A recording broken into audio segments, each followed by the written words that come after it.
Shep! Don't do this to me, Harry! The Ohio State. It's Ohio State! What do you mean, the? 312-988-15. Hello? You tell Johnny all you've heard and seen. Sometimes it's good to just yell about football. That's right. That's right. Welcome in. Welcome back, folks. We are 1 week away from Blue and Gold weekend. It really does feel good to be back. Still trying to get back in the routine. It's just, I missed all you guys. It's really nice to see even the trolls, man. I miss my routine and I miss the interaction. Like, I felt like I was missing something. Although you could argue that there wasn't that much to miss. I don't know. It's just weird, man. Things just feel weird this spring around this program, and I don't know what to make of it. You got a bunch of changes with this staff and who's doing what, and behind the scenes administratively on the field, and then you have spring ball, but it just doesn't feel like, I know there's stuff going on, but it doesn't feel like there's stuff going on. It just feels, something about this spring feels particularly a little weird. And I don't know if that means nothing or if that means something. I have no idea. But it just feels a little weird to me. I don't know why, but it's bugging me. Maybe it shouldn't. And I have some theories why. That's the other thing. I have a couple of theories of why things feel a little weird this spring. I'm just not sure what to make of it. It might be nothing. It might be something. I don't know. Look at this early $20 hour. Appreciate that. 786 up in the mix. Got a couple early phone calls here. We're going to see what people think, what's on your mind. And so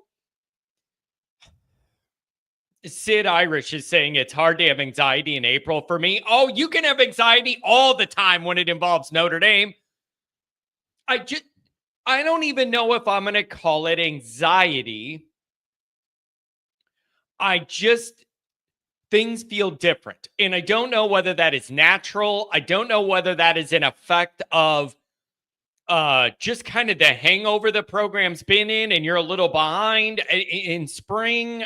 The information's not coming as hot and heavy as it usually does in spring with like articles and hot takes and rumors and this and that. And it's like, I don't know what to make of it, but we're going to get into it because I have a couple theories. Good to see you, Brandon. Welcome in all the regulars. What's going on? 92 and sunny in Atlanta, Brandon. Woo, wasn't even that hot when I was in Florida for 2.5 weeks or whatever it was. Sharky says, love to see you back in the office. It's good to be here. I miss my people. I genuinely do.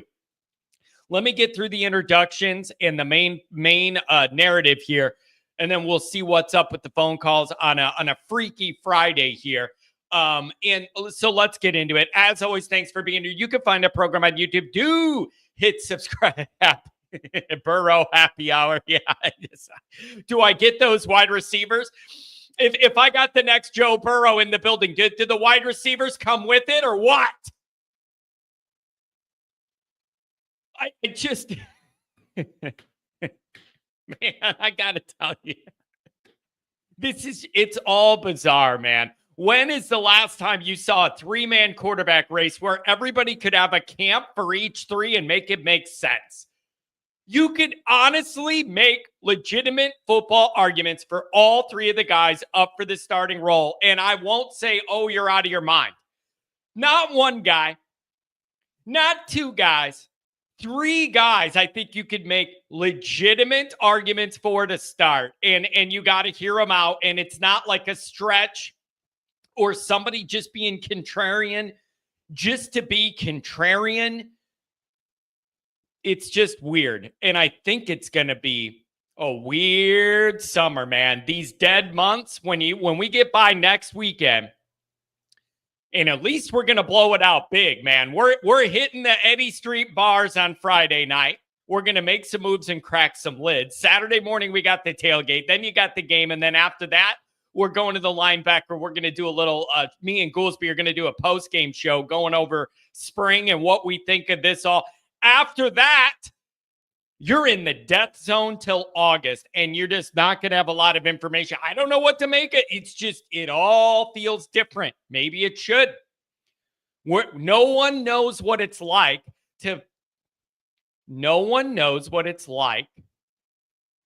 prepare for this season after the season. You had the longest season in your program's history, and you got a bunch of injuries. Maybe this is just what it needed to be. Maybe it just feels this way because it was going to feel this way. Physically, maybe it just needs to be. I don't know. Crying belly. I don't see the logic behind starting a guy, then benching him after winning the biggest two games on the schedule, then throwing an inexperienced guy in during the playoffs. I don't know how this is going to go. And I don't know. I still don't know this. I'm going to ask this. You guys tell me if it's crazy or not. Callers, I'm coming to you. Should the staff, I don't know the answer to this. This isn't sarcasm. It's not rhetorical. I genuinely don't know the answer. Is it responsible or irresponsible of Notre Dame's staff to let the early part of the schedule help dictate who the starter's going to be? Because I think if you value experience in a loud environment like Miami, whatever, it's going to be, the only game of the year people actually are going to go to for Miami and act like they care is going to be against us. Is it irresponsible or very responsible for the staff to look at those first two games and go, we really may need a guy with experience here to navigate us here. And if we could just get that, we think everything else will work out, and then go from there. Do you have a responsibility as a coach to consider what those first two games look like when you're deciding the starter, or should that not matter at all? And you got to just pick the best player with the highest upside. And if it's a young guy, you're willing to deal with mistakes in that environment or not because he has the highest ceiling. I don't know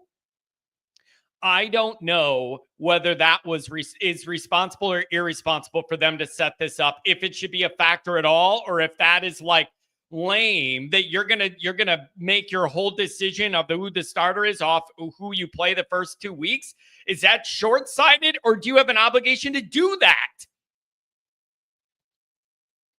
I don't know. So as always, YouTube, hit subscribe, give the video a thumbs up, notifications on, you don't miss nothing. Twitter, search bar Always Irish or at Always Irish Inc. Emails alwaysirishnd@gmail.com. Audio only, anywhere you want it, you can get it. Call in lines 312-900-8815. Dial it up. Tell Johnny all you've heard and seen. Notre Dame Fighting Irish brought to you by SI. We got articles covering all the different sports. I see the women's basketball is still getting coverage. I don't know what's going on. Drama behind the scenes. I don't know, man. And I'm not asking like I know about women's basketball, but I know you were ranked number one for a long time. I know you had a lot of talent. I know for 4 years in a row you can't get past Sweet 16. I know that's a problem. It's a problem. It ain't going to raise my blood pressure, but it's a problem. Patreon.com/Always Irish. Former captain, leading tackler Mike Goolsby, and myself breaking it all down. Thanks to everybody who's there year round. Really, really appreciate you. Okay, let me do a couple super chats, and then we'll see what the callers have, and we'll kind of go from there. CNAP, you're coming from Florida. Great. It's going to be good to see the crew Saturday. Look for the flags. I'll have the Always Irish and the Goolsby Kennedy flags. I try and line up in front of Frank Leahy's statue for reverence sake. You know how I feel about Frankie. So we're going to line up by him, and we'll see you guys there. All right, let me get into a couple of these. $10 holler, Ryan Elliott. Good to have you back, John. I really missed your interactions with Caden. Well, that makes one of you, or one of us. $5 holler for the commander. Time to take it to another level on every level. Let's go. I like that. I like that energy. $2 holler for Jared O'Connor. 8 days away from Notre Dame football. Let's go. Yeah. It just gets sad, man, because after that, you don't have nothing. And then the countdowns, for me, after blue and gold, the countdown's always to the 4th of July. If you get to the 4th of July, you got 3 more weeks and then camp starts, and I can live with that. So, but it's just recruiting news is really all you're going to get after blue and gold in that gap of time between then and August. All you're going to get is recruiting news, and half the chats I got earlier worrying about recruiting. So I don't know what to expect. So let me hit a couple of these chats, then we'll go to the calls. C. Jones, who? Nice to hear ND's recruiting is on the upswing, and recruits are calling their visits amazing. There's just one problem. No one is committing. Now wait. I don't know if this is just me pulling this out of my rear side or not. Is anyone open to the theory that Notre Dame got burned by their top recruits that were verbally committed in every single Marcus Freeman class? You have lost the highest rated 1 or 2 guys. This is not a one-off. There's a body of evidence here. In all these classes, you have lost the highest rated guy out of the class at the last minute that had been committed for a long time. Is anyone open to the theory that they are trying to push all this back to avoid soft commits and just be a sitting duck in an NIL target, or for people to grab your guys? Is anyone open to the concept that some of these guys are going to commit to or they want to commit to Notre Dame, but we're pushing it back to try and avoid this scenario where a guy's committed to Notre Dame and everybody could just attack that and go after it, try and steal? Is anyone open to that? I don't know, but I'll tell you this. I understand the way recruiting traditionally moves the needle with a hot take article or a rumor or whatever on Twitter and whatever in the offseason. Those videos do good. Recruiting's all you got to lean on for content, whatever. Dude, a visit doesn't even percolate on my radar. A visit, that does nothing. Even a verbal commitment now, it's like, oh, okay, they're interested in Notre Dame a little bit. Like, even a verbal commitment doesn't really move the needle to me anymore because I've been burned by that so many times. I'm not allowing myself to do it anymore. But a visit, good for you, I guess. It's just, I'm not going to sit there and read an article and get all excited because the guy's visiting it. Like, I just can't do it. Even a verbal commitment doesn't mean that much to me anymore. The whole thing's changed. The whole thing's changed. For the better, for the worse, I don't know, but it's all changed to the point where recruiting is so watered down now. Believe it when they sign. And even then, hope they don't transfer 10 minutes later and go play somewhere else right away. I don't know what to tell you. I don't know. Oh, God, I don't know. We got 3 players that also play lacrosse. I respect Corrigan for allowing them to participate in spring practices and maintain the championship level lacrosse program.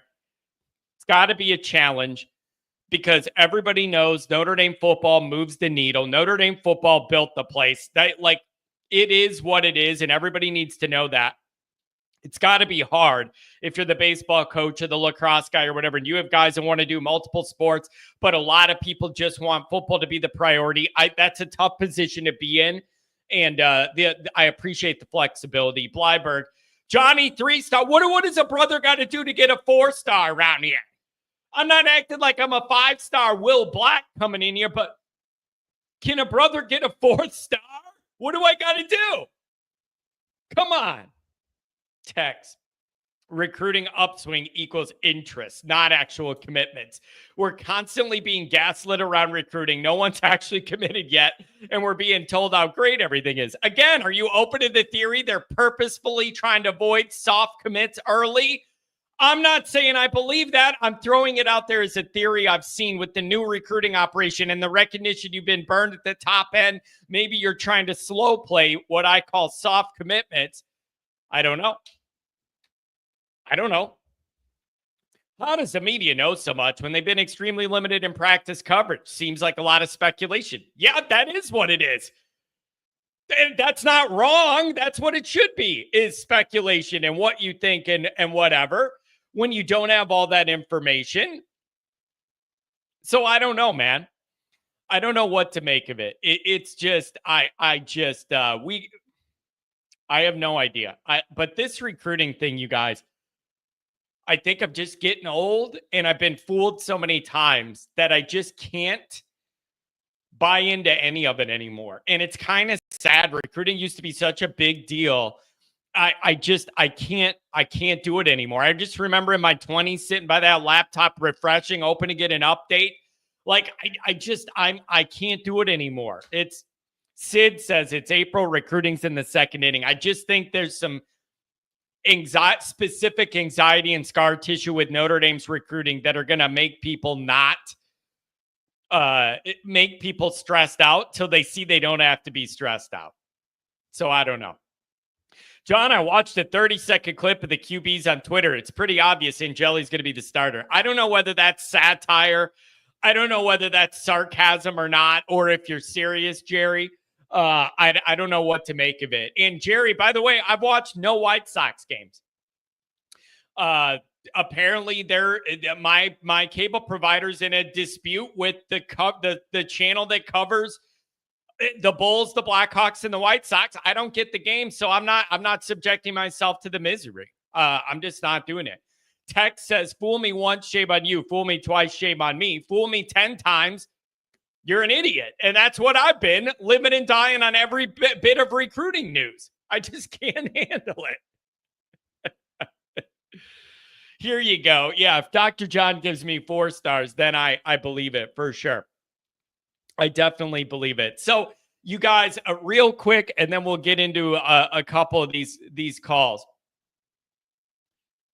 It just feels different this spring, and I don't know what to make of it.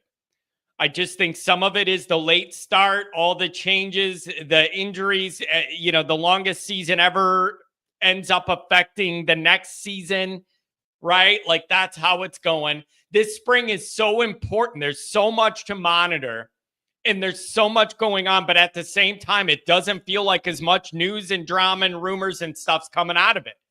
I just don't feel that constant flow of info or drama or details that I'm used to.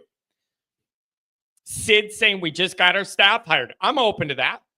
I'm totally open to that. Nobody likes it intellectually. Nobody likes it emotionally.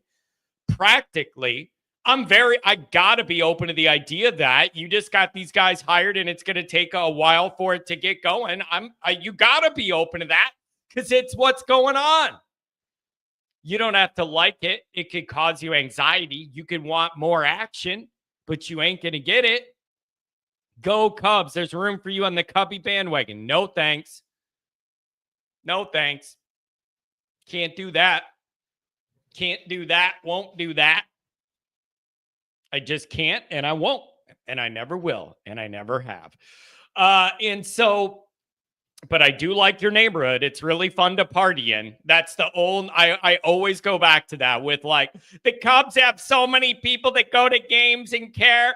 You could drop any franchise in the world into that location and you would have bodies there because it's a fun area right by the lake with a ton of bars and restaurants in action. It doesn't matter what the brand is. You could drop it right in that neighborhood and it would have the same action. Give me a break, man. You got some vines on the wall and you got bars everywhere. Come on. Come on. I definitely did not root for the Cubs in the World Series.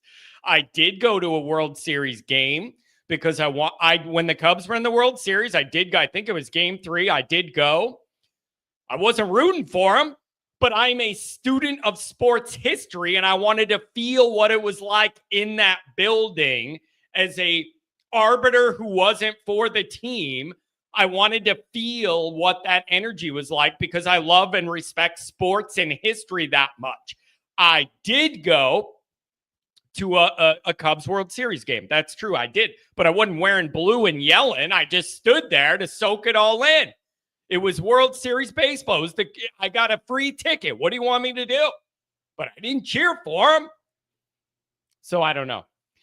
Always Irish. Considering our past, if things felt normal in the spring, wouldn't it be more concerning? Yeah, I just think, no. That's a very good point. John Bartman, Notre Dame guy, by the way. Here's my thought on that. that theory of like, maybe we're going to change the cycle of recruiting and the time of recruiting and when we want commits and all that, or if they're going to change anything now with the new regime, you're not really going to know that till it all plays out.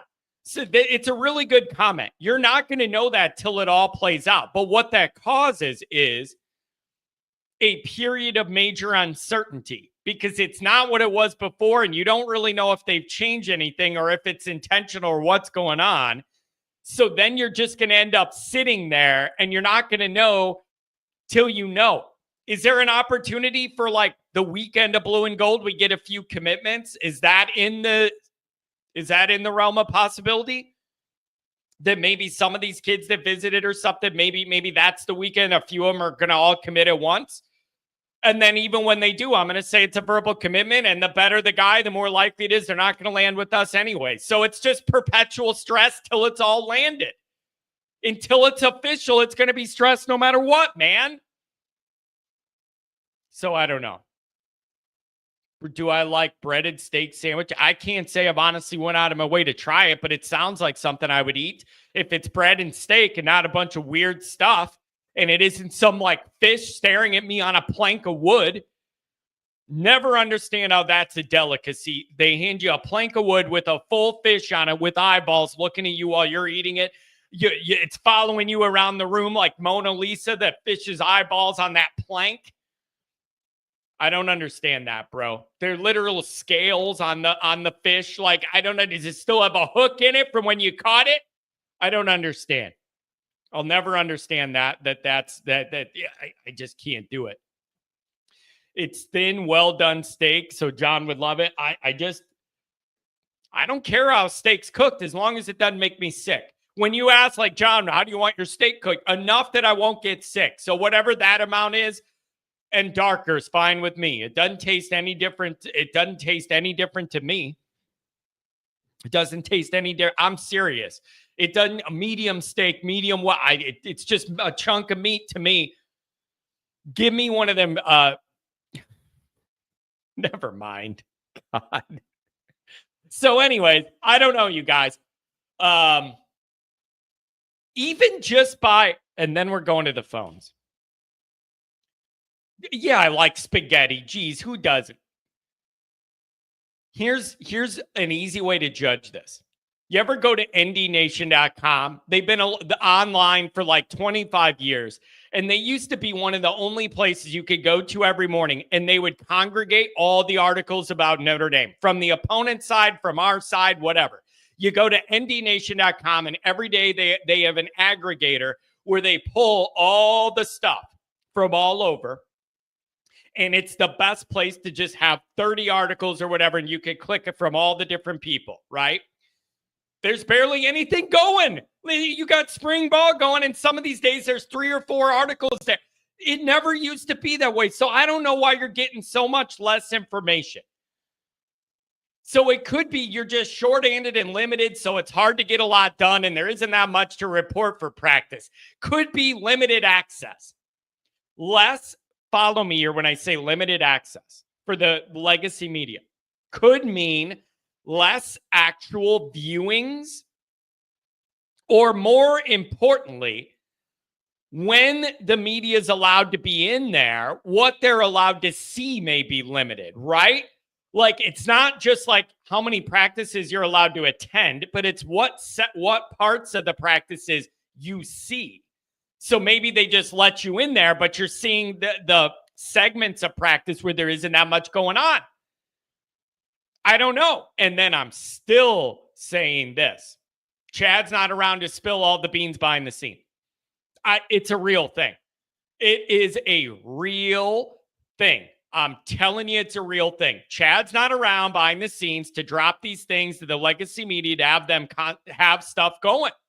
I think it's a real deal. So I don't know, man, but it has not felt like a typical spring with the information and even with this quarterback thing. I just expected more excitement and more life. I don't know. Crying belly. I don't know if this is true or not. Freeman shut down media access compared to Kelly, reducing the already limited access further. I would like to know, what do you think the reasons for that would be? Crying, what are the reasons for that? Let's run with that as fact. And then I would like to ask why that is the case. Like, what do we, is it state secrets with this quarterback thing we can't let people see? Like, what do we think would be driving that more limited access? I don't know. SPF, the resident LSU guy. Let's see what we got. Being that Notre Dame played in the championship and as a young coach, it's a real bad sign that recruiting is this far behind. I'm just saying it kind of feels that way. It kind of feels that way to me. On the flip side, I feel a responsibility to mention you are way, way behind. You were way behind because you played in the last game of the year in the longest season in Notre Dame history. Then you had to replace Chad and everybody else, and that took another month and a half. And now everybody's getting settled in. Is that it? Like, maybe that's just how this was going to go when you had all those delays. And you played a month longer than everybody else did, and then you had another month you needed to be able to hire out your staff, and now you're getting it rolling. Maybe that's just practically how it needed to go. Or what if you said to me, John, that's BS. Freeman always said he's the lead recruiter. He's been there. You should still have recruits rolling in here, even if you're figuring out the GM. Maybe you're going to go that angle, and I'll listen to that. I think there's aspects of that are fair. You can't just be like, we don't have a GM and our player development guy. Oh, well, call timeout on recruiting. Especially when your head coach is like the guy that builds those relationships. Roger, I did hear that. Chad got a new job. Any news about that? I did hear that he found gainful employment. I did hear that rumor. So I don't know. I think Freeman's scared of people leaking stuff about the team and revealing to other teams. I don't know. But I wanted to throw to you guys to ask. I'm not dreaming that it just feels like there's not as much going on in drama and articles and big news and rumors and this guy's flashing. I'm not dreaming that it isn't like that as much as it used to be. I want to verify with you guys because I'm open to the idea that I was gone for 2 weeks. So maybe I was thinking last night when I was thinking about this show, putting the notes together, perhaps, maybe I'm just feeling out of the loop because I was physically out of the loop for 2 weeks. So I'm like, maybe I'm not getting it. Maybe I'm out of the loop physically, and that's my problem that I wasn't able to follow all this stuff. But I really think there's less going on. Breaking news. LSU player gets arrested. Oh, come on. Come on. At least it isn't a Georgia guy driving around town. I don't know. I don't know. All right, let's get to these calls. See what's going on. 786. Thanks for the donation. Let's hit you up. What's going on, man? Thanks for the donation. No problem. Two things real quick, actually. I'll be at the Blue Gold game next week with my father-in-law. Beautiful.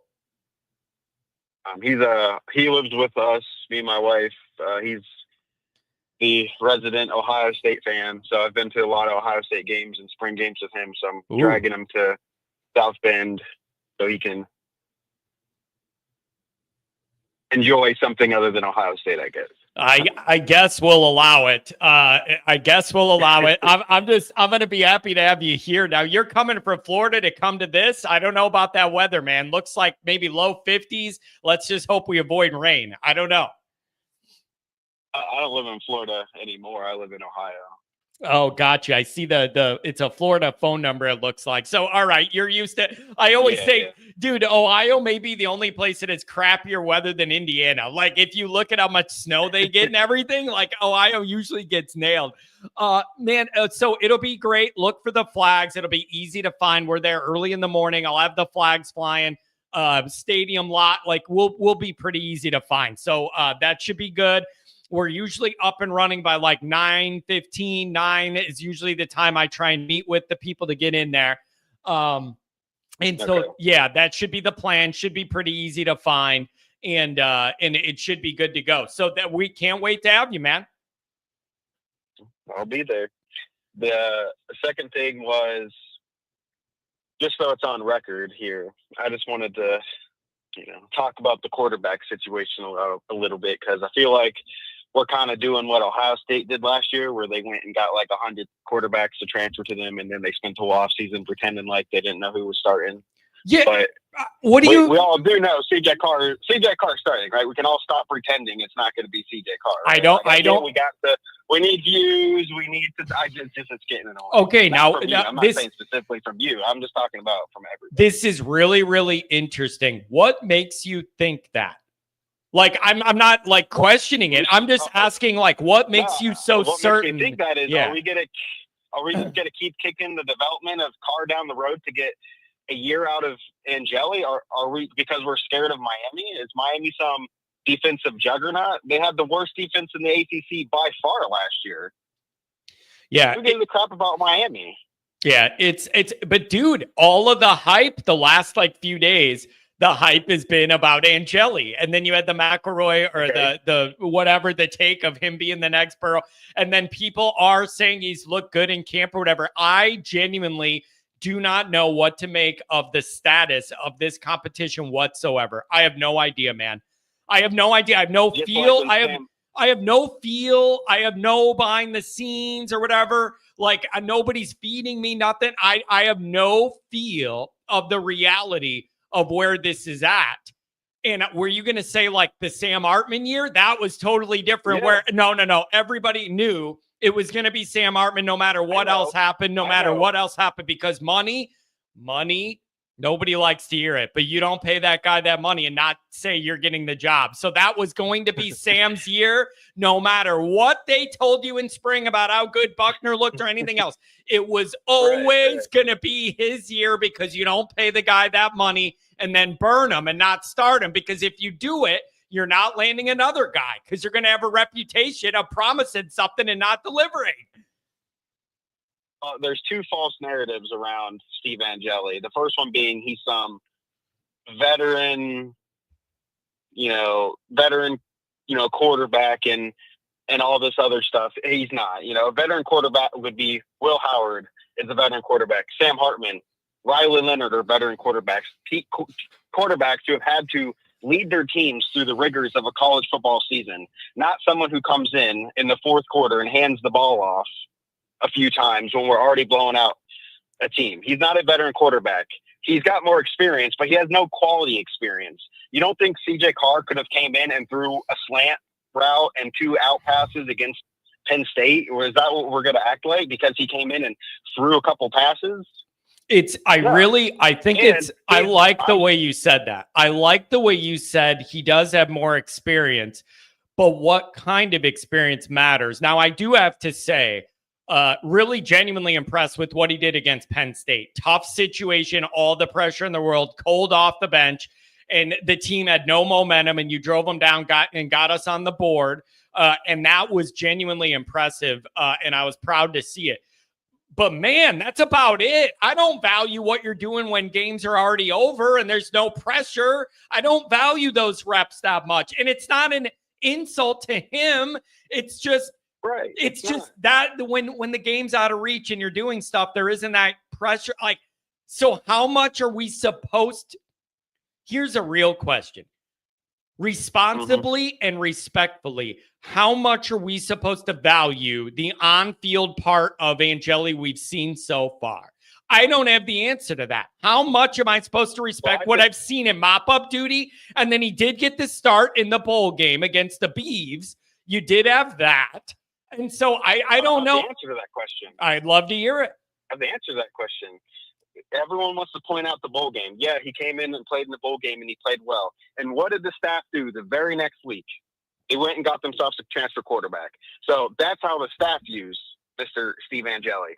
If he was going to be the guy, he would have already been the guy. He's been here for years. He's been passed up for Tyler Buckner. He's been passed up for Drew Pine. He's been passed up for Sam Hartman. He's been passed up for Riley Leonard.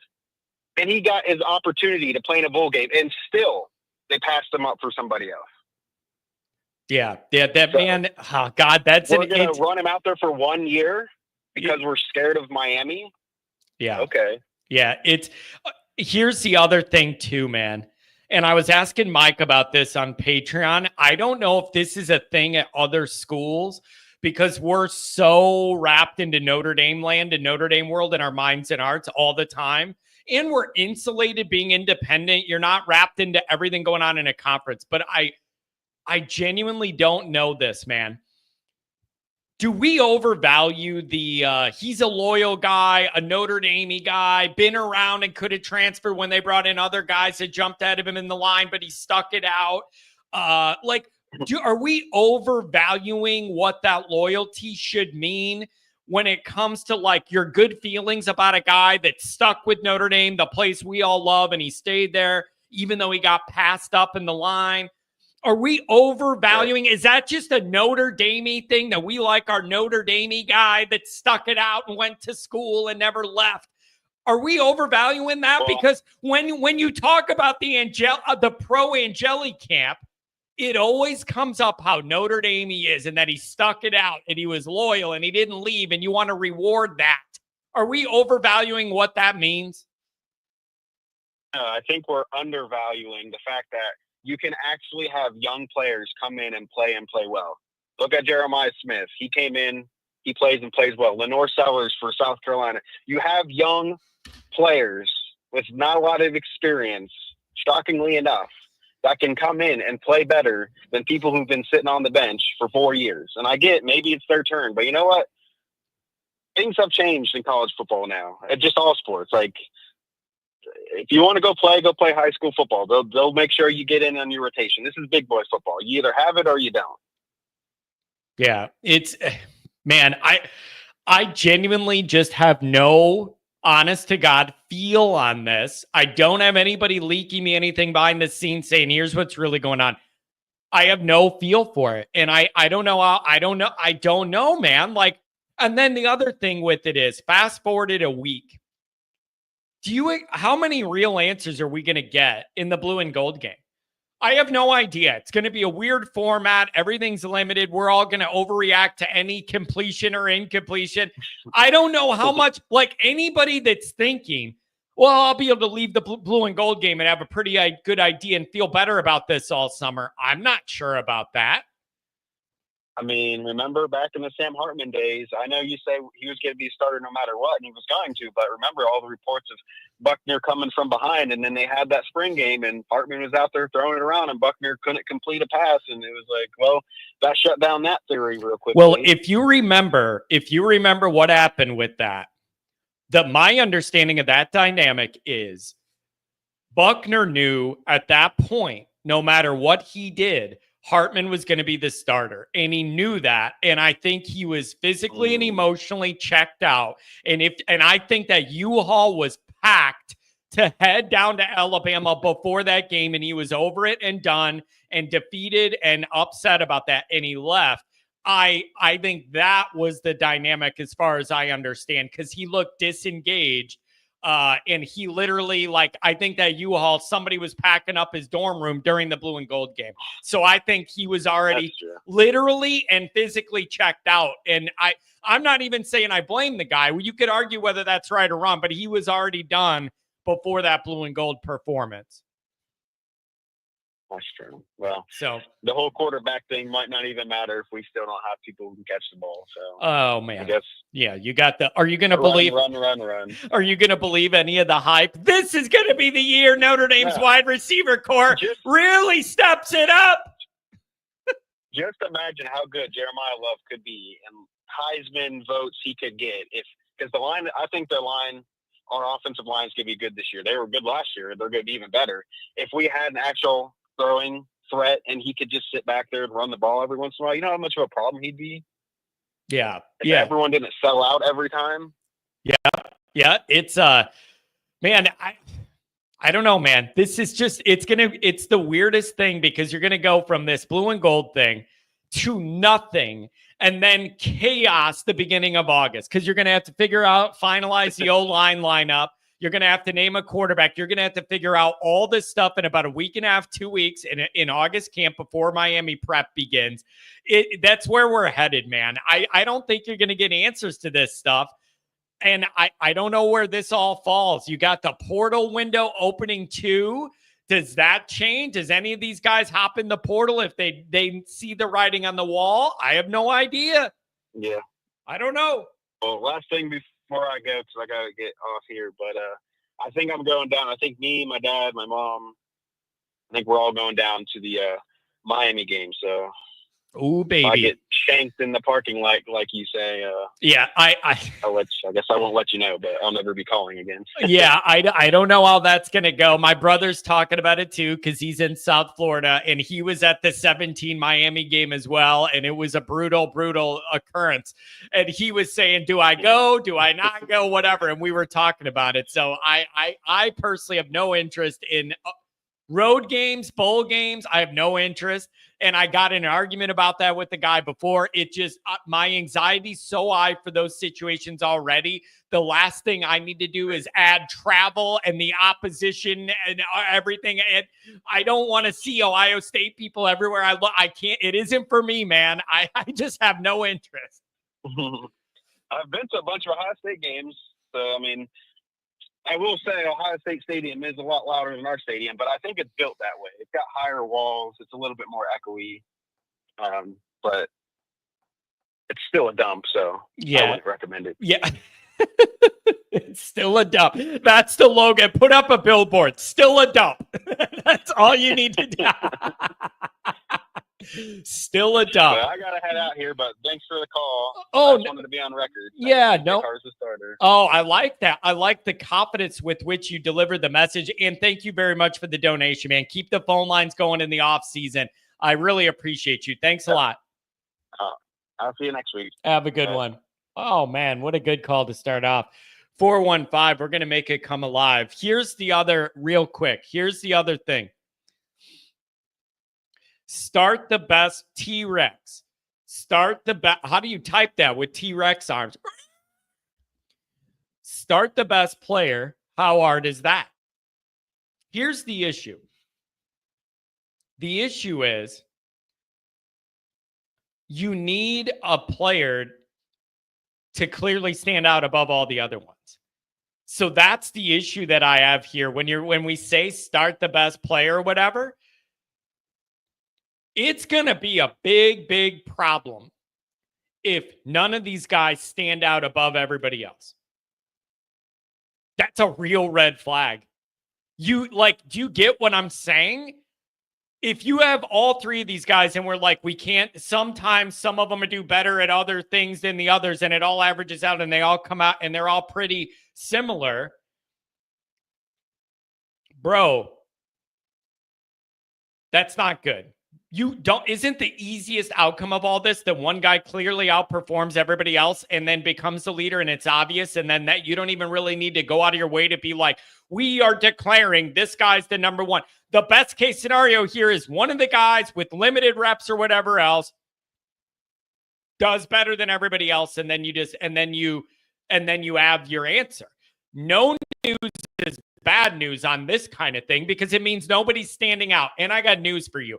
There's no way Notre Dame has three quarterbacks in that room that are all so awesome that's why they don't stand out, is because they're all just so elite that none of them rise above the others, because Notre Dame has three of those, the most elite guys in the country, in their room. There's no way. I don't believe it. There's no way. So I just think it would be awesome if one guy rose above and was clearly the guy. Let's see what Anders says. Good to see you again, buddy. On Monday, Sampson said he would bet Angeli starts game one. He said the locker room sees Angeli as QB1. Goolsby reported that even though everyone in the room knew Angeli was not going to be the starter last year, he received captain votes. I always think about that when you look at this respect thing and who the players are gravitating towards or whatever. I always think that's interesting that leaked, that Angeli, everyone knew he wasn't going to start, and he was getting captaincy votes last year. That's very interesting. Outbound. Andrew, that is all I'm hearing around campus. Angeli's QB number 1. Okay, so then you got yourself a situation. Are you going to do that and then risk one or both of the younger guys leaving? I don't know whether you consider that or not, or if that worries you or not, or whatever. I don't know. So you're gonna think about that. I don't know, man. I don't know. And then the other interesting thing is, I've seen the theory, 415, I got to get to. I've seen the theory of, you do the Angeli thing to start the year because you have a guy with experience that can guide you through the Miami and the A&M or whatever, because it's just not his first time out there as a start, whatever, with some experience. But then you look at, can you make a change after that? Can you make a change later? Here's where you're at, though. If you do Angeli and it goes well the first couple games, you're not going to change anything.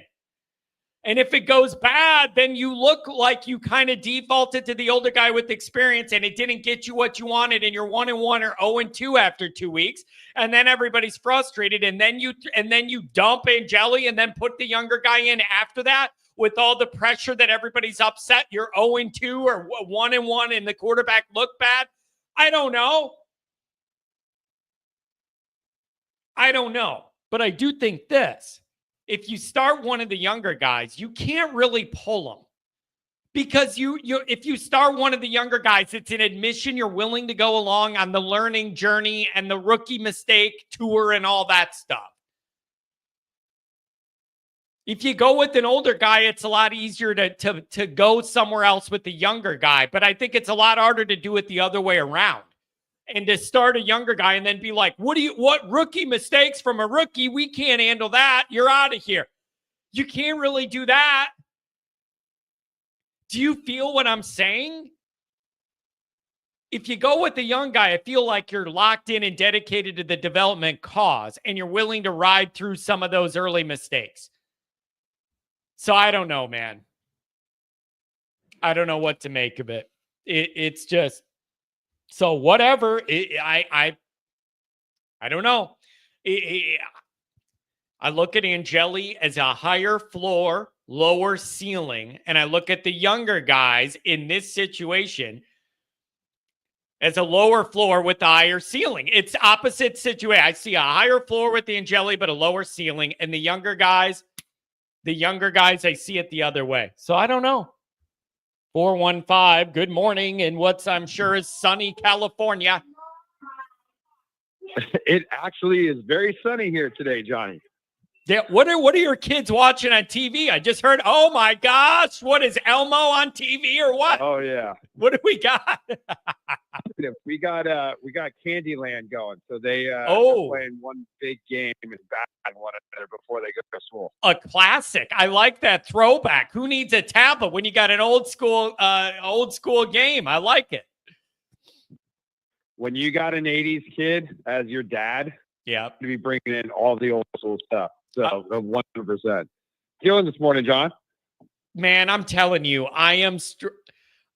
it just feels like a weird spring, man. I don't feel like there's the usual clarity and usual information and usual news dumps.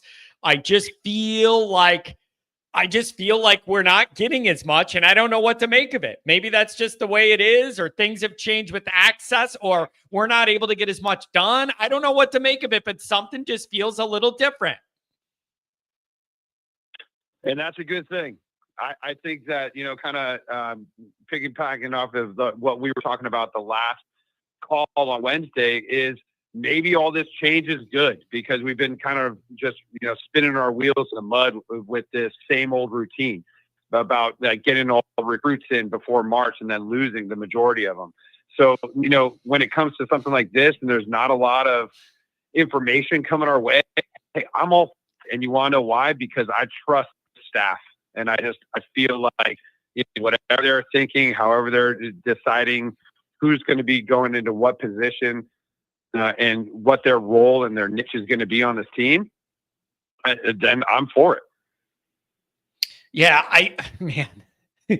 I just think there's the lack of clarity, I think, is just going to mess with Notre Dame fans' heads all summer. And maybe nobody should care about that. Yeah. Like, the program's got to do what the program's got to do. They shouldn't cater to us.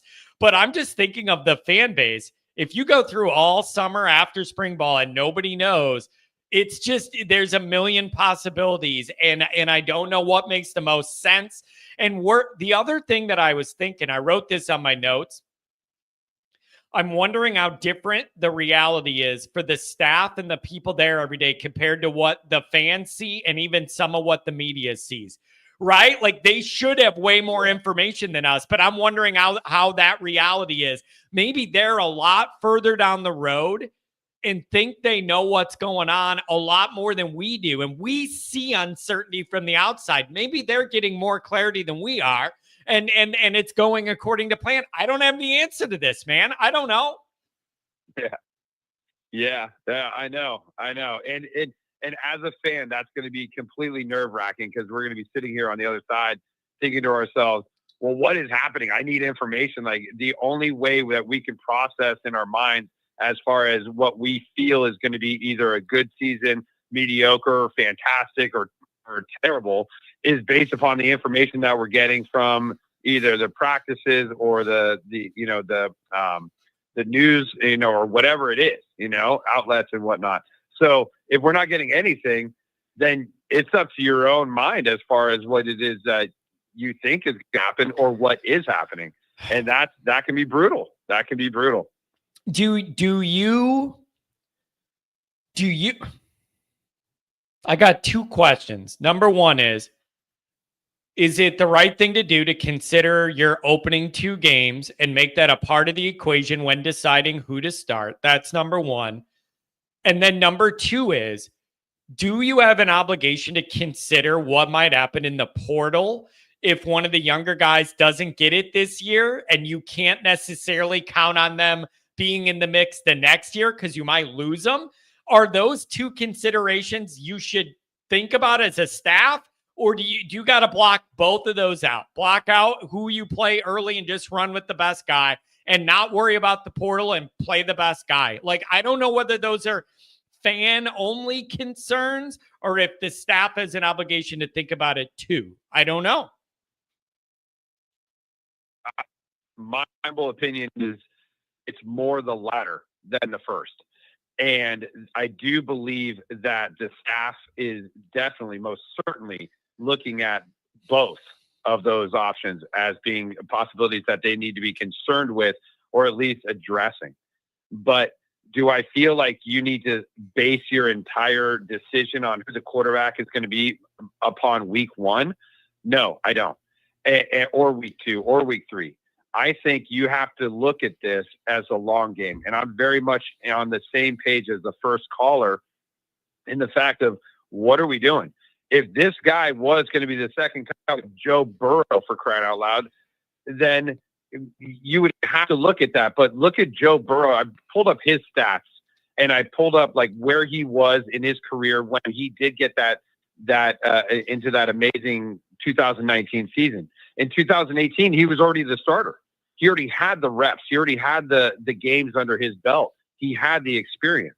And so he was building upon that into his senior year. And then, of course, what your video that you put in the other day about the Joe Burrow situation is the fact that the cast that he had around him was out of control. We're talking Hall of Famers here, and the amount of touchdowns, 60 touchdowns to 6 interceptions, 5,000 yards. The guy was on fire, and that team was on fire. Yeah. It was something that I don't know if we've ever seen before or if we ever will see again. Yeah. But the point is that if he is going to be Joe Burrow or, somewhere in that vicinity, he already had to have started last year and had that experience, that actual in-game every single day. Like you said, you are the man, not just coming in to be the man every once in a while. No, you're the guy, and so I don't see that. So I do believe that this coaching staff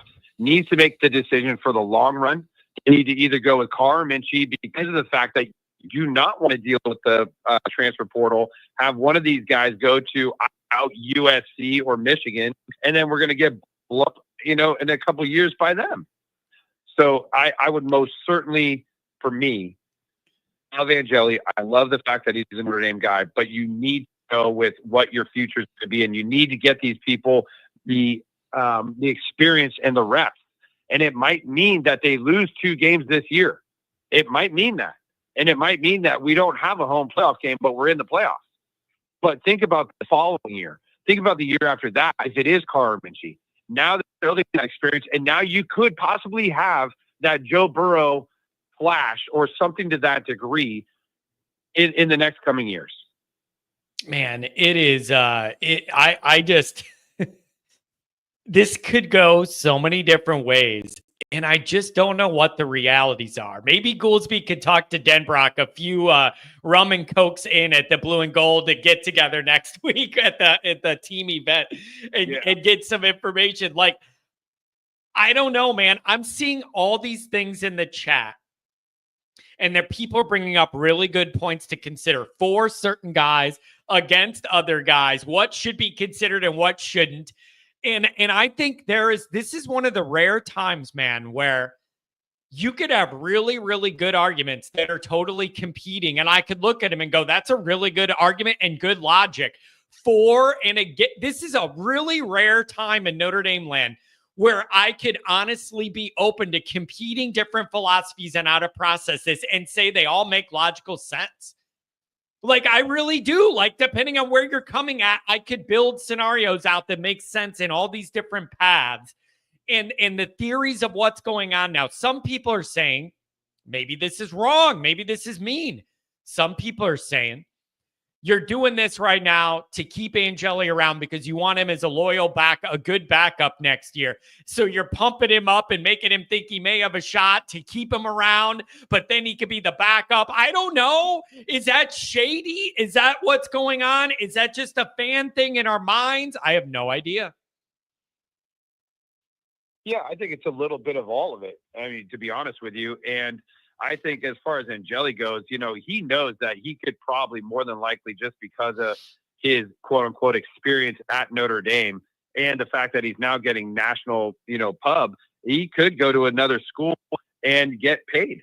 And, a lot more than what he's getting paid, if he is getting paid now. I don't even know if he is, but he could go and do that and start. But if his heart is truly with Notre Dame and he just wants to be there and he wants to fight it out and at least say, like, I'm not going to, back down from the challenge of trying to, win the job, then, hey, great for him and kudos to him, because I think that's fantastic. But at the same time, I think he's smart enough to understand that this is a competition. Look around. People are going to be transferring in and out. It happens in every sport now, in college sports. And I just don't think like he's sitting there being fed a bill of goods that he is going to be the guy. He knows that he has to compete for it. And he knows, just look at the competition around him. Kenny Minchie's legs, there's a possibility of talent is through the roof, and they're younger. And if you start putting them in now, you can be the future. Man, well, this season, I mean, who knows if one of those picks it up on in week 1 or 2 or whatever, and they start rolling with it, and especially with the way the schedule is in the back half, I mean, my God, why not put them in that position? Because those are the things that you want. Because next, I think following year and the year after that, the schedule gets really tough. And it's going to be a lot harder. It's going to be a lot more like the first half of this season, but throughout the entire year. And so, and you also don't know where other teams are going to be, like Florida State, Clemson. Like they're going to be bolstered up. They're going to be better than wherever they are now. Yeah, guarantee that. Is it? And so you know what I'm saying? Yeah, I do. Is it wrong of me? Is it inappropriate of me? Am I overstepping here to suggest personally I will have more excitement if it's one of the younger guys than if it's Angeli? And maybe that's disrespectful to Angeli, but I just feel like I have a pretty good idea of where his game is at and where, like, what levels we're at. And I feel like I would just personally have more excitement to see one of the younger guys that I think has a higher physical athletic potential. Is that wrong of me to say? But again, if you do that and you throw 2 pick sixes against Miami and lose, I'm going to be pissed off. So maybe, like, what do I know? Like, it's easy to say, give me the young guy and I want to see the potential till some bad things happen. Or do you really think that this fan base will be able to have the maturity to go along with the up and down journey that would come with one of those younger guys, the good stuff, the bad stuff, and the learning curve? Do you think this program's fan base will have the maturity to be able to ride with that? I don't even know if I do. I'm not looking down on anybody. I'm going to be mad too. But, like, do we have the collective patience it would take to run a young guy out there and grow with him? Do we have that? I don't know. Does Freeman have that? I don't know. So, Donnie, no, it's not out of line. It's not out of line to think that way. And I will say this, that it is going to be very hard to get the collective in a majority to believe in a certain way. I mean, how many millions of fans are there for Notre Dame? I don't know. How is it 1 million? Is it 2 million? Is it 20 million? I have no idea. But there's a lot of fans, right? And to have them all believing and thinking a certain way is going to be tough, because everybody's going to have their own perspective and their ideas and their beliefs as to what is the best strategy. That's why you have so many different people and podcasts and different, outlets out there talking about it, and they all have different ideas. Now you think about the fan base underneath that fan base, and what are they all thinking? For me personally, I believe that I would rather have one of the younger kids go out there, and if they did go 10-2 and make the playoffs and struggle and throw a couple pick sixes, I'm fine with that. Yeah. Because I understand the long game as to where we're going. Yeah. As opposed to, let's say Angeli gets the job and he gets in there. Well, my expectation is to get to the national championship again. That's my expectation, because you're one and done at this point. This is your last year, right? So, or does he have 2 years, or is this his last year? Yeah, I think there's one more, right? Is there one more? I think so. So either way, I just feel that if you're going with him, and there's less time that he has than these other younger kids. If you're going with him, then one, you're going to be risking the possibility of one of them transferring out, for sure. And then the second one is going to be the fact that now the expectation is, well, you saw something that you want to go with him and not these younger kids. You better be taking us to the national championship. That's my own philosophy. That's my own belief, the way I see it. Yeah. But that's why I'm like, just go ahead and put in Carr, put in Minchie, put in one of them, and let's ride with them and let's grow them and develop them. If you look at Joe Montana's stats in the 70s, and you look at Tom Brady's stats in the 90s when they were in there, it was just one of those, like, kind of inching their way up and getting a little bit better. And then look at Joe Burrow, same thing. Well, kind of okay here, or at, where was he? Ohio State. Then he went to LSU. He had an okay season there. And then he had the breakout season that everybody's talking about. And so my point is that you need that experience, you need the time, you need the development, and you need that coaching staff to be able to be there and do that for these kids. But it's not going to happen if we keep saying, okay, you got 1 year, shine for us, buddy. That's not going to happen. It's not going to. And with all the transfer portal stuff and the people going in and out, we're going to be pigeonholing ourselves again. And then we're going to be looking back on it going, man, remember back in 2025 when we had all that talent, or 2026, what would have happened? And then we start playing the what would if game, and that sucks. I'd rather go in there, play the game with the guys that we feel that we can develop, and I want to see them grow and develop and prosper and, hopefully take us to the championship and win it. Yeah, I'm with you on, look at how different the expectations are when you go get a portal 1 year guy like Hartman or Leonard. There's no development. There's no long-term. It is all pressure now to go as far as you can with this one team. That setup in my mind is so different than we're running with the young guy that has like 3-4 years eligibility left, and we're going to build around him. And like, this is all building to something. And every moment doesn't feel like it's one and done, and that's it. There's a feeling that you're building to better days with that guy and with the collective group. Those are total opposite ways to put together a team and how you would think about the relationship between the quarterback, the program, the team, the development. Totally different dynamic, man. It's really interesting. It is. It is very interesting, and it's something to take into consideration. And I think, it's hard for us as the fans because we're not there. We're not seeing it. And now that we're not getting all the information from the team itself and from the program, because they're keeping it kind of tight-lipped, right? So, okay, well, that's fine, but it's going to be harder for us to kind of dissect it. And that's why we're having all these different discussions. And I just feel that, I have to, as Marcus Freeman, as I said before, is putting all his chips on the table. I'm in. This is what I'm doing. This is how I see this program moving forward from the top down, whether it's in the office or on the field. As a fan, I need to do the same. And I never did that with Brian Kelly. I never had that. Tyrone Willingham, I didn't have it. Charlie Weiss didn't have it.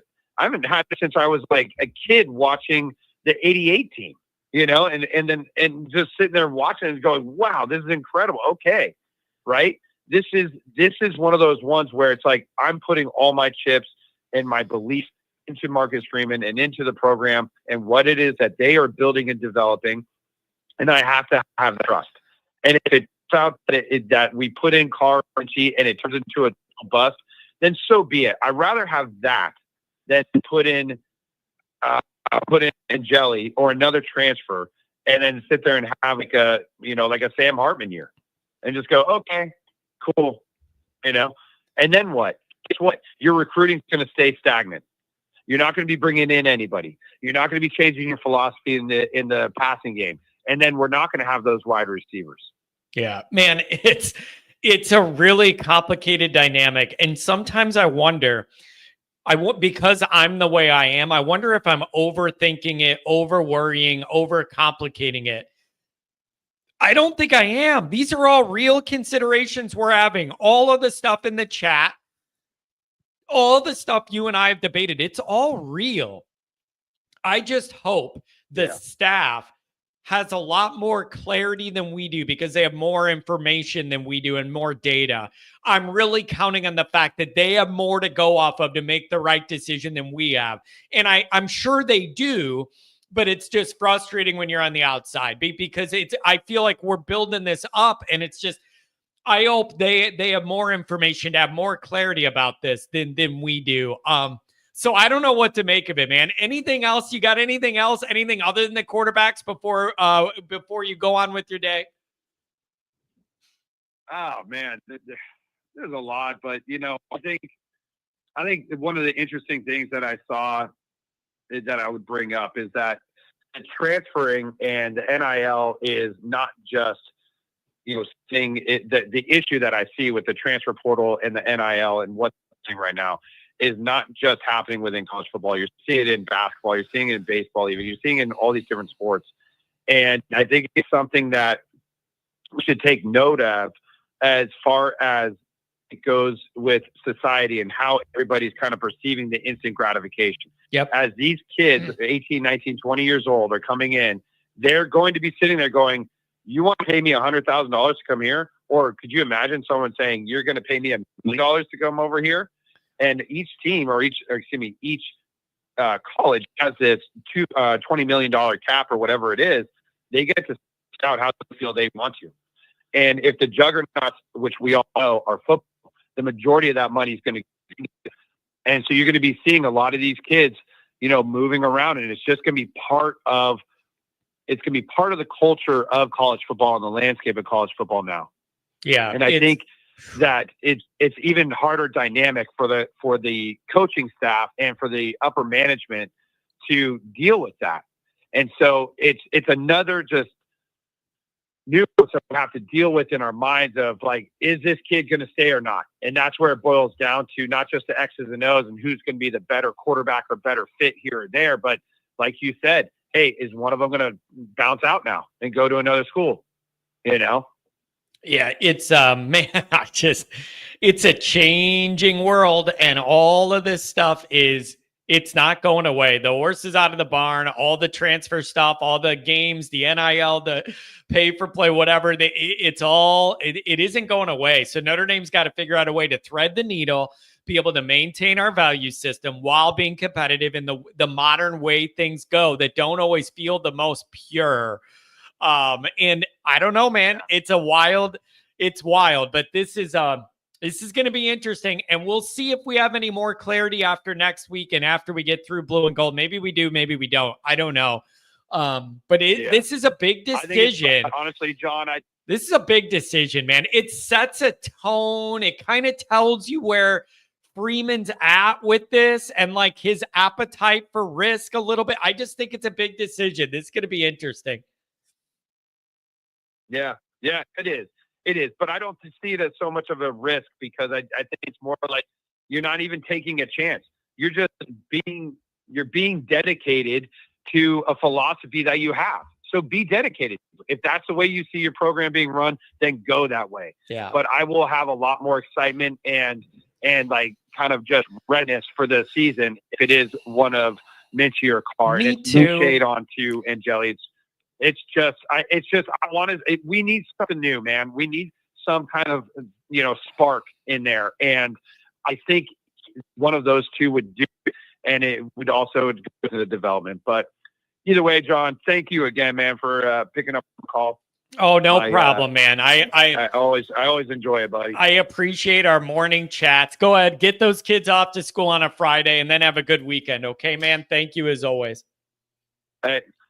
Luckily, my wife was already able to do that for me, so I was able to stay home and talk to you a little bit longer. Appreciate it. Beautiful. Have a good weekend, man. Take it easy. My wife, I brought the kids to school. Very nice. How much? Walter, $5 hour. Mark with glasses coming up on the line. If it's nice outside on Friday, any chance you could hang with me at the skate park for a bit, bro? Where is the skate park at? Where is the skate park? Why can't you skate your way down to Eddy Street and come hang out with us? Why can we do that? Can we do that?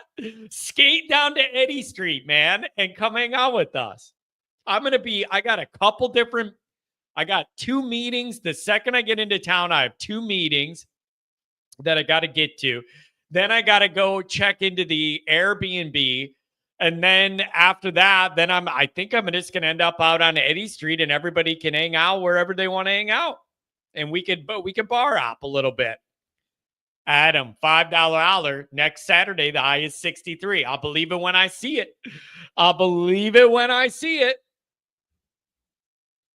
Man, I'm with this. Jamal, I'm with this. I've been thinking about this. It's weird that you put it this way. It's been on my mind. Angeli's pocket awareness is a concern of mine. The way I look at it is he's in there a very limited amount of time of what I've seen overall. And in that limited amount of snaps, every time he's in there for a limited amount of snaps, there's at least 1 or 2 plays where he doesn't feel the pressure and you're waiting for a strip sack to go the other way for a touchdown. Every time. There has not been one game that he's been in mop-up duty or anything else where that has not happened. Then I'm like, he's not feeling the pressure and you need to do something before you get suplexed and it's going for 6 the other way. That's a problem. If you're the experienced guy, then whatever, then I need you to feel that pressure, bro. You need to feel the pressure the way I do after going live after we lose the title game to Ohio State and what you're going to say. Feel that pressure. Son of a buck. Andrew, it's ridiculous if the QB battle goes into the fall. At the very least, narrow it to 2 and give Minchie a chance to look around. I don't know how they're going to handle that. And Andrew, don't you think you're saying that? But don't we think that the guys are going to know? Like it wasn't official Hartman over Buckner, but the guys knew and Buckner knew. So I would like to think, even if it's like publicly we're going into August not knowing, inside the building, they got to have a feeling of at least who the top two are, right? So I don't know. Dong, $5 holler from the Dong man. Did you see the receiver linebacker press conference that Snead and Bowen both think they'll lead the defense? Pretty sure Bowen is the better leader. It's going to be, you got a lot of talent there at that middle part of that defense. It's got a lot of talent. And now it's just, you're going to have some young athletic guys and then a guy like Bowen that's been around and with his physicality. I'm excited about the athletes that are in the middle part of that defense.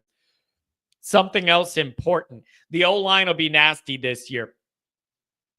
The biggest thing that could happen to help whoever the quarterback's going to be, especially early in the year, is good offensive line play. So number one is it'd be good if everybody could be healthy through August. And then number two is once you get them all healthy and in the building in August, be able to slot them where you need to and move guys around and figure out what your best lineup is at what position. The O-line being good early is the best thing that's going to help no matter who the quarterback is. I'd lean to wide receiver, the wide receiver group being mid still, Andrew.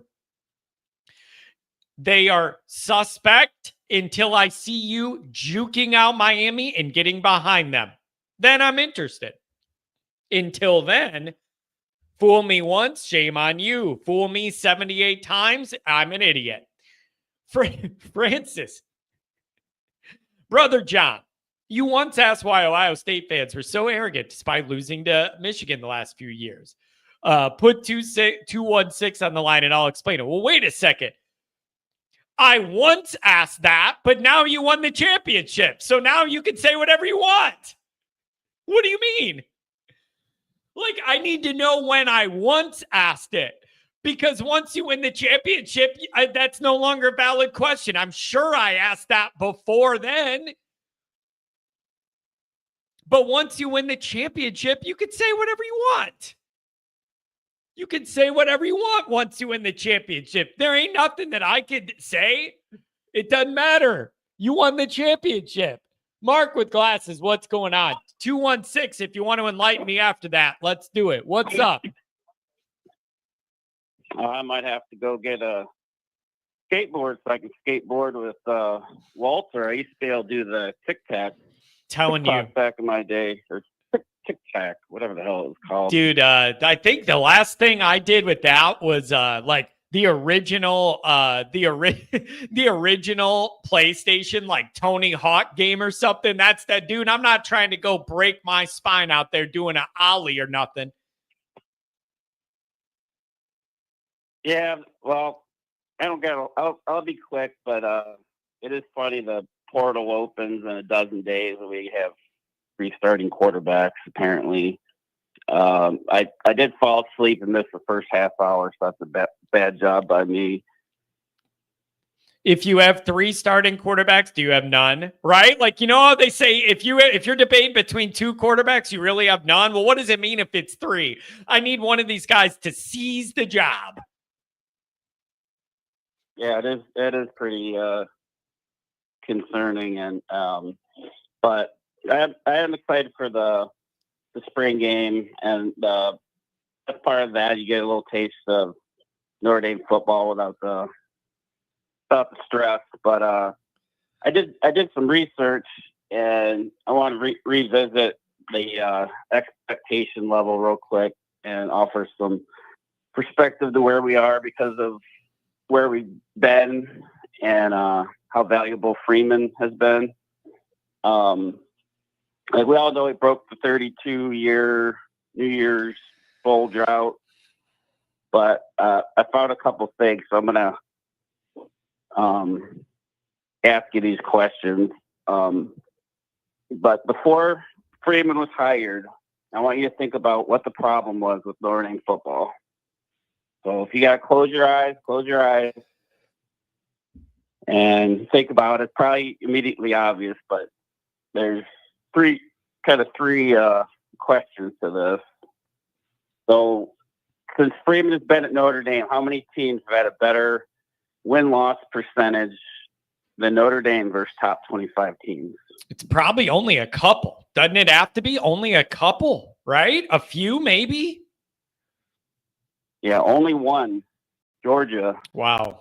Georgia's 14-4, and Freeman is 14-5. Jeez, and then you ended up beating him in the playoff in that moment to the only team that has a better record than you in that area. That's pretty darn good. Even Ohio State's a little lower. Yeah, I think they are the one less win, or they're tied. I don't remember, but Georgia's only one less loss. And then, so next one, since Freeman's been at Notre Dame, how many teams have more postseason wins than Notre Dame? Again, it's only got to be a couple, right? That is 0. We've got the most. We're 5-1, and all the others, Georgia's 3-1, Ohio State's 4-2, and then just for perspective of competitiveness, the Freeman's been at Notre Dame. How many teams have a better record against the spread? Oh, I know.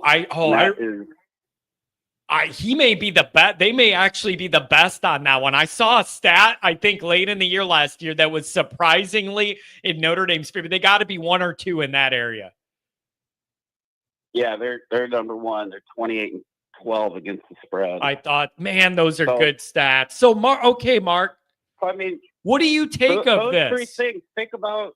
What do you make of this? It's completely narrative change. It's not just that one last year. It's a complete narrative change. Before he was there, think about what the problem was, specifically with Kelly, but going back 30 years, it was all of the big games. And, that problem solved. Now we don't have a big game problem.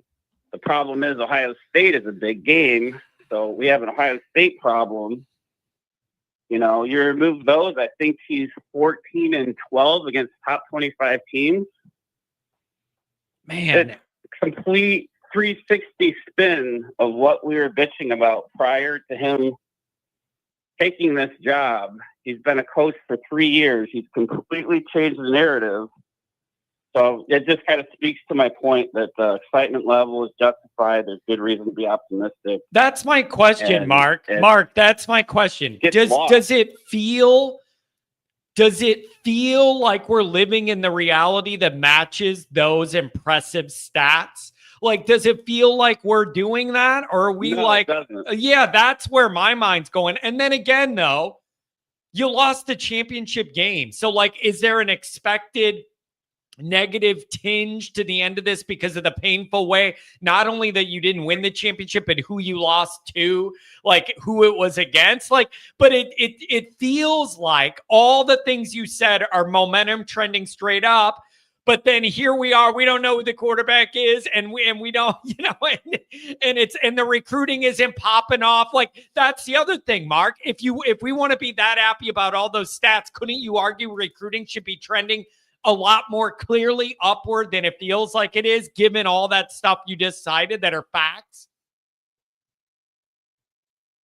Yeah, it's like a good reminder.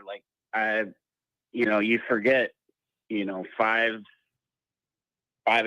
postseason, his great team success. And I think, again, freaking Ohio State just has freaking dampened all of it because of the significance of those 3 games. And remove those or change the outcome. I feel like it's all the more obvious, but as it is, you can't, these numbers are kind of undeniable. And I feel like just this recent year, we've got the credibility and everyone's, referring to that. But if you even want to go back further, I mean, just this 3-year sample size, it kind of sums up like the progression and Yeah. it was kind of eye-opening to see it, but then it was also kind of just like solidifying what we already knew. Yeah, and you're right. The biggest knock on Kelly ended up being, the big game record was horrible, and the top 10 record was horrible, and the top 5 record was more horrible. And it wasn't just wins and losses. Many of them were nowhere near close. That was an issue too. It wasn't like, oh, you didn't get over the hump. A lot of them were blowouts. And so I love all of that. It's just, it needs to feel a little better. Like the recruiting thing, people are down on it. It's just like, I don't know, man. But like all of those facts say trajectory straight up. I'm just not sure it feels that way where we're at in this offseason. Maybe that's natural when you have a bunch of changes in the program and you're coming off a bitter, painful loss to end the year. Maybe that's just how it does feel. I don't know. Yeah. And the playoff run to me just felt like all-time program vibes where, before when we, with Kelly, when we were going into, Alabama or Clemson, like, I don't think we had any confidence. And then we got completely embarrassed where, we were, running on fumes with injuries and we were still, had belief just because of how hard the team played and all that. So, yeah, I just feel like, this upcoming season kind of solidify us up towards, the top tier of like legitimate contenders if we're, get a top seed and make some noise again. And, it definitely would go a long way to kind of solidify because it just feels like the whole country took notice with 3 wins in the last year. And I think it just opened eyes with, with just how they look, 3 top 10 wins in 3 consecutive games. It just kind of blew the doors off of, how everybody kind of looked at Marcus Freeman and his team. So, yeah, man, those are really, really, I'm glad you pulled that research and it really is genuinely impressive. It's just, I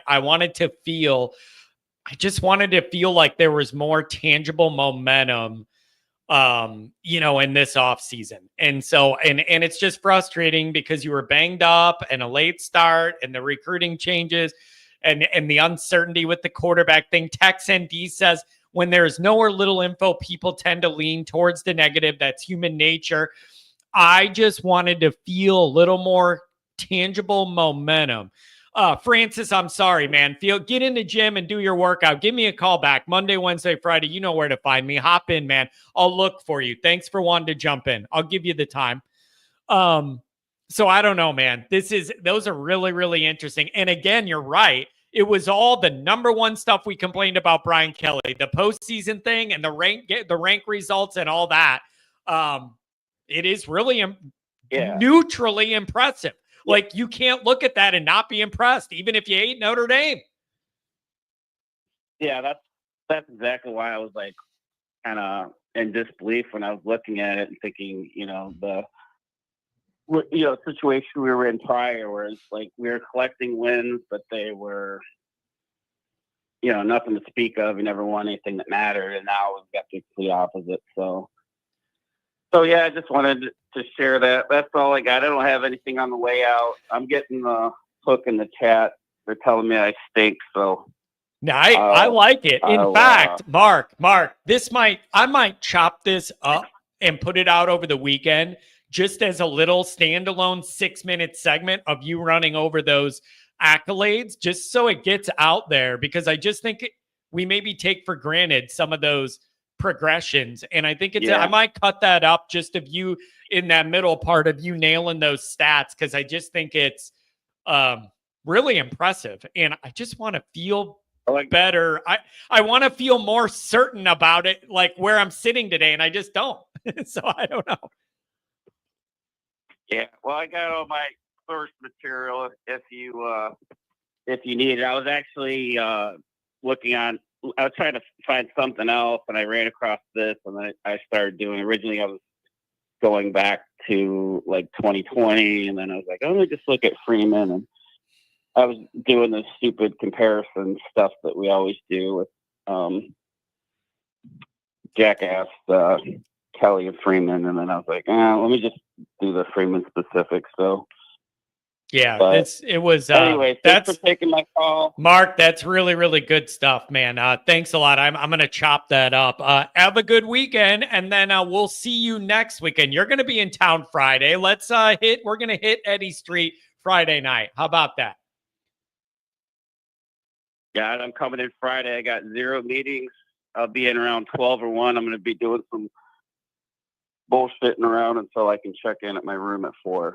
So perfect. So I'll get together with everybody that's going to be in, and then we're going to make some moves Friday night. We'll meet on Eddy Street. We'll move around a little bit wherever the fun atmosphere is, and we'll try and cause some trouble the night before Blue and Gold. Why not?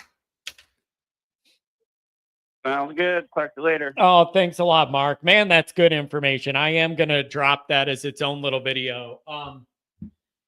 Some of you guys have noticed I put on weight. I think I was thinking about this.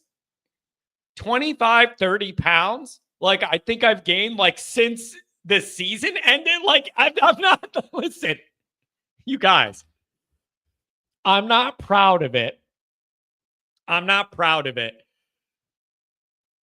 But I'm like the Notre Dame anxiety wears me literally a little thin, man. I've literally gained like 25 pounds since the season ended, and I had time to process it and not be all worked up and have that anxiety every day. And my next thing is, I don't know if I'm going to do it and be able to dedicate to it, but I'm thinking about honestly trying to get cut again a little bit and get back in the gym and try and beef up just a little bit. Now that I have a normal weight for a guy my height and I'm in the normal weight range, you can't really add muscle to a skeleton.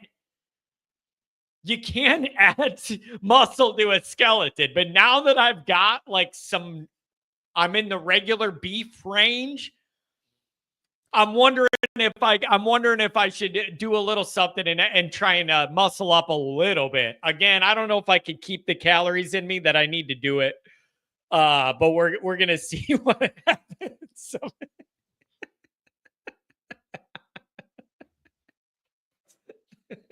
Some of your comments, man. So easy for skinny guys to work out. Blyberg was talking about, I think it was his sister-in-law that saw me on the screen and liked the way I looked one of these times, but it was when I was super skinny. And she said, and he said, I'm pretty sure she likes skinny crackheads. That's your type or whatever type. Oh, man. Just picture me on roid rage. You think I'm bad the way I am now? Picture me with roid rage, bro. Oh, my God. Could you imagine that? I got veins popping out of my head. I'm turning purple. I come in here like the Ultimate Warrior shaking the rope. Man.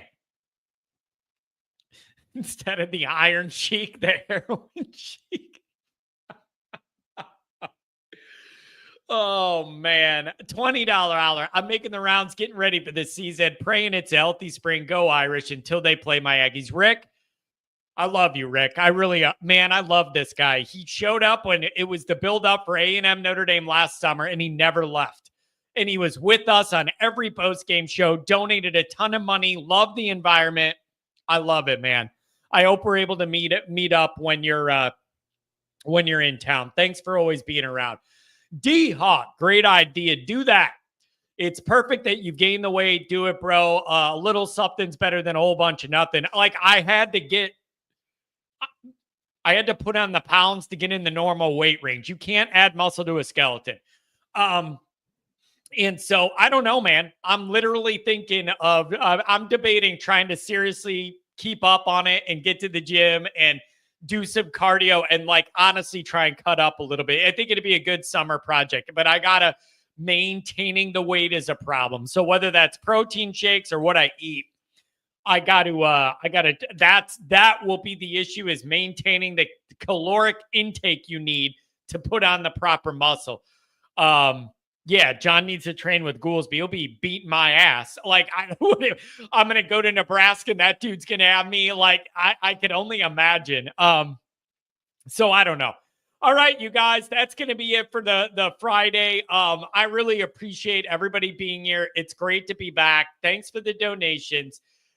Jack John just wouldn't feel right. Everybody's so used to me being a skeleton yelling. Everybody's talking about me being a skeleton yelling. I just think I need to maybe beef up a little bit, man. Try and cut up just a little bit. And then I'm not the skeleton guy yelling. I don't know. But yeah, Hans and Franz. I don't know which one I am. The small one. The small one. You guys are great, man. Thanks for the donations. Thanks for the calls. Thanks for the chats. Can't wait to see everybody next week. I don't know, man. Maybe I should try and beef up a little bit and go Ultimate Warrior on you guys. Have a good weekend. We'll talk to you.